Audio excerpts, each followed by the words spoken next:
Tes.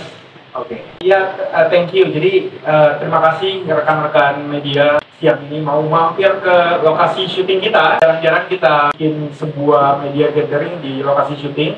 Jadi ingin juga membawa teman-teman media yang yang kita undang yang ini untuk juga melihat langsung lokasi syuting kita dan ya sedikit ngintip gitu lah karena spesial hari ini.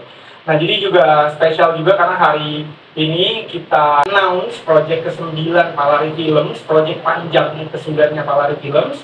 Kita berusaha untuk selalu mengeksplor, berikan keberagaman film, konten, dan juga berusaha berani mengeksplor karena kami pikir bahwa kalau kita nggak berani untuk mencoba sesuatu yang baru, kita akan nggak berkembang. Jadi kita mencoba juga kayak tetap gambling, tetap mencoba dan mengeksplor rasa-rasa yang baru. Memang setelah film ke-7, 8, dan 9 kita mulai mengeksplor lebih banyak lagi genre film di Kabut Berduri, adalah crime thriller, drama. Kemarin juga episode kita mencoba drama misteri dengan touch horror.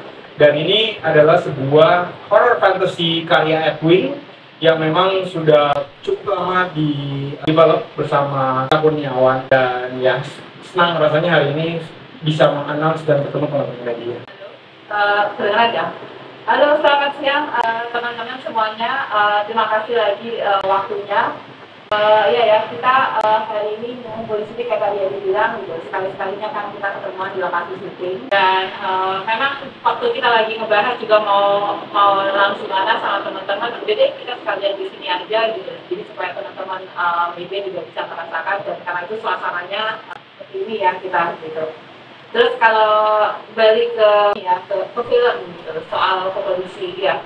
Jadi film ini kita mulai perjalanannya itu tahun 2024 ya Kak ya? Oh ya, tahun 2023 akhir tahun sekitar November. Film panjang ini judulnya International Sweet No More. Kita waktu itu di CCF Taiwan Kreatif, mulai perjalanannya dari sana dengan koproduksi itu sebenarnya kenapa sih kita perlu melakukan koproduksi dengan negara-negara tetangga kita gitu. Tujuannya adalah supaya film kita ini juga nantinya bisa dirayakan di negara-negara tersebut. Itu nomor satu ya, gitu yang paling utama. Kemudian tentunya ada hal-hal lainnya lah, soal pertukaran profesional, karena kita juga punya kru dari Jepang, dari Singapura, dan hal-hal yang sifatnya juga financing. Tapi kira-kira yang paling utama adalah supaya kita juga tetap terus saling belajar antar negara, lakukan dan gimana negara lakukan, dan bisa kita coba juga di sana.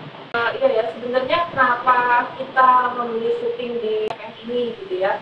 Mungkin karena waktu ini kita akan mundur sedikit, tahun 2015 itu kebetulan Edwin dan saya kita pernah pameran bulan gitu ya, waktu itu kalau nggak salah ya gitu ya, di Extract di sebelah sana ya, masih lama. Waktu itu kita buka, kita bersihin gitu. Dan karena itu waktu Edwin mulai memikirkan ide ini, terus gimana kalau kita balik sedikit ke PFN. Jadi memang PFN dari awal udah punya nilai yang yang dekat ke kita, dan kita pikir PFN kita mau syuting mungkin juga gitu loh untuk koneksi filmnya ya gitu, biar lebih dekat dan sama-sama saling merayakan film.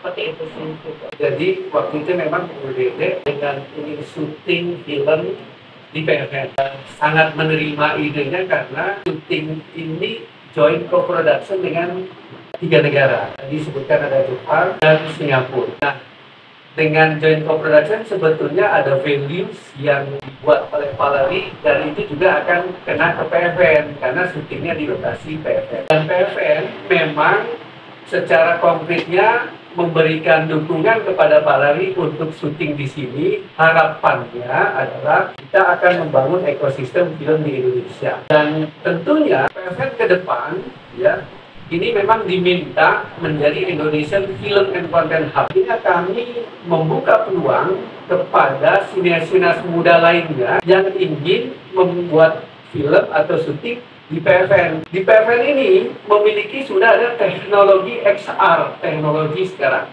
yang tentunya ini bisa digunakan untuk film-film yang memang membutuhkan sesuatu yang nggak bisa dibuat secara propertisnya.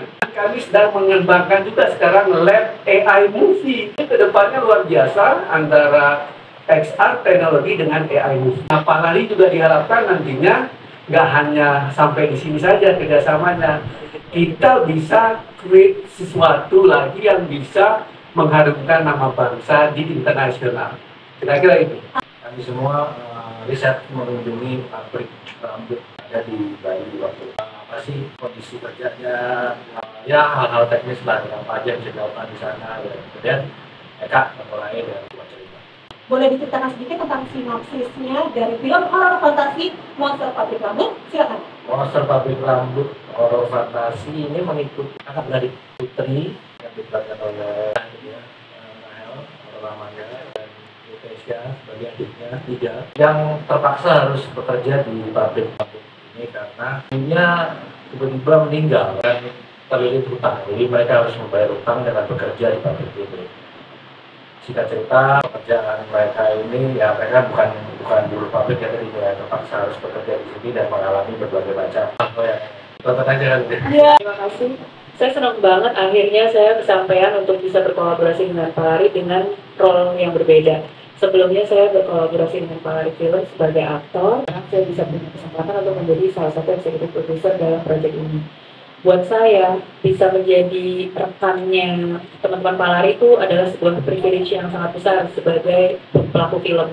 Karena sudah tidak usah diragukan lagi track record dan rekognisi dan prestasi dan juga kualitas dari film-film yang selalu keluar dari Pak Lari Film. Jadi saya bangga banget bisa berpartner dengan Pak Lari Film. Kebetulan tahun ini saya sendiri baru meng-establish sebuah entitas bisnis, yaitu perusahaan film saya sendiri, yaitu Beacon Film, di mana kami memang berfokus untuk menjadi co-producer untuk beberapa produksi film yang memiliki dedikasi yang besar kepada kemajuan perfilman Indonesia, terutama film-film yang bisa membawa nama Indonesia di ranah internasional. Karena kami melihat Pak Lari sangat cocok dengan profil ini, apalagi khususnya proyek ini sangat-sangat bagus, dan kami sangat excited sekali untuk bisa mendukung Bung Edwin dalam mewujudkan film horor pertamanya yang pastinya sudah akan ditunggu-tunggu di banyak kancah internasional. Kami merasa sangat bersyukur bisa menjadi bagian dari proyek ini.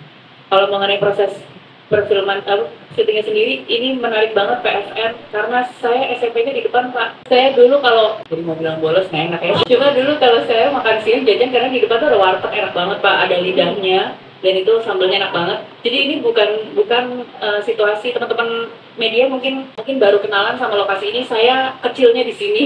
Jadi pulang sekolah kita biasanya satu geng makannya di warteg depan, naik mikrolet pulang juga biasanya nyebrang dulu ke depan PFN, terus saya ngambil M32 untuk yang ke Kalimalang, itu dulu saya angkutannya itu. Mungkin banyak yang nggak tahu kalau dulu Dian Sastro naik angkot pulang SMP mikrolet, jadi saya dulu selalu harus lewat Kampung Melayu. Tapi seneng banget karena akhirnya PFN yang saya lihat dari kecil sempat ditinggalkan ya, maksudnya sempat tidak aktif sebagai pusat perfilman Indonesia di zaman keemasannya dulu.